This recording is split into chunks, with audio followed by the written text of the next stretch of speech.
correlations in local sequences that you can follow physically, but when you're talking about the whole column, you're talking about correlation across continents and across oceans, and that's strictly based on the assumptions of evolution. The detailed picture in the textbook could not exist without evolution. You must assume the thing to be proved.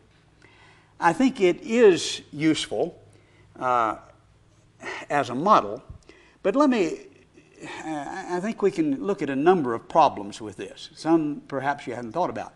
When you're looking at this, you see mostly vertebrates, obviously, and when people think about fossils, well, yeah, that's the impressive fossils. The truth of the matter, relatively speaking, vertebrates are virtually non-existent relative to the other fossils. This is a very skewed picture.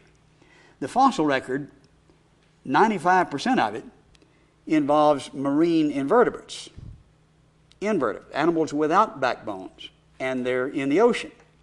And then most of what's not included in the 95%, the other 4.5, is plants and algae.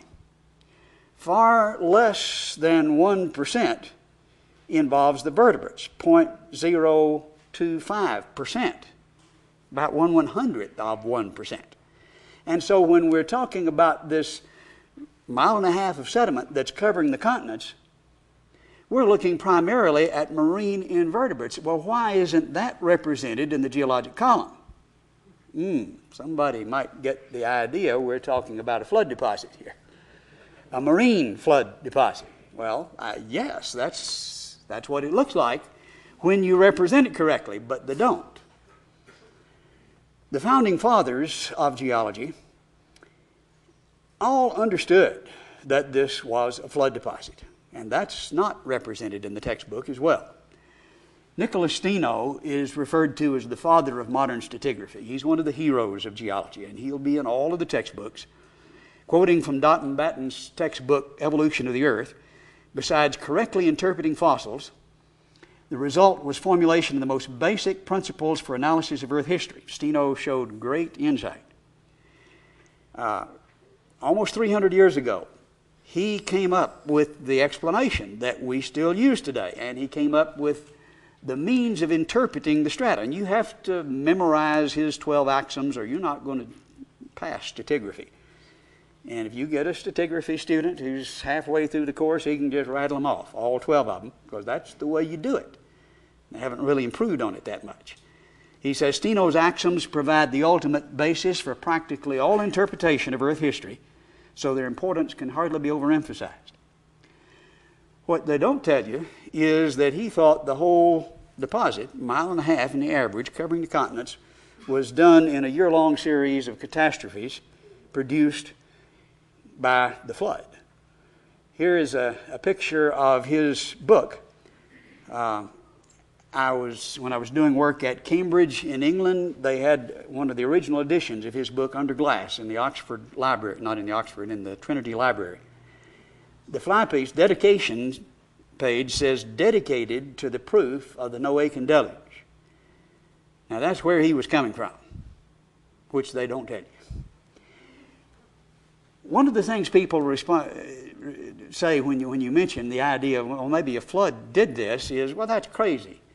There's no way a flood would explain what we see in the geologic record. You've got all these separate layers and different groups and segregated groups of animals, and a flood would just make a big mishmash. Of course, they don't know much about floods, which they reveal in such statements, even local floods. And how many of you have seen a universal flood? Don't think so. And it really doesn't correlate that well. You double the velocity of the water, the speed of the water, and you increase the carrying and eroding factor by a factor of 12. The power to carry and to erode 12 times when you increase it twice, or increase it once, double it. It doesn't correlate necessarily with just local floods. It works in multiples. But this was his concept, and it allowed him to write the rules well enough 300 years earlier that we still haven't improved on them that much. He understood geology And this is what he thought was the best explanation. Building on that, the book Genesis Flood was published in 1961 by Whitcomb and Morris. And they explained, in terms of all we know in 1961, and what we've learned since then, I think just confirms that. And I think they provided an excellent explanation for the geologic record. John C. McCampbell, who was professor and head of the Department of Geology at the University of Southeastern Louisiana, wrote the foreword. Now, he is an evolutionist and a naturalist, but he fairly appraised this explanation and said the facts of geology do fit, and that the authors have built a very strong case for this explanation and a serious challenge to the standard explanation. Now, he didn't say their view fits and ours doesn't, but that's the way I would have said it. I think it explains much more and much better. Well, but how does a flood produce these segregated groups of animals that we do see? And when you look at this column, yes, you see groups that you can identify as the Cambrian, and other groups you can identify as the Silurian. And how did that come to be? You don't find them all in one place, stacked in that beautiful order.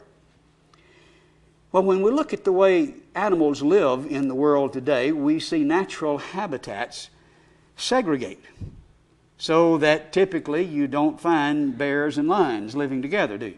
Now, you used to back in Bible time, but today you see the ecology has shifted and it's changed.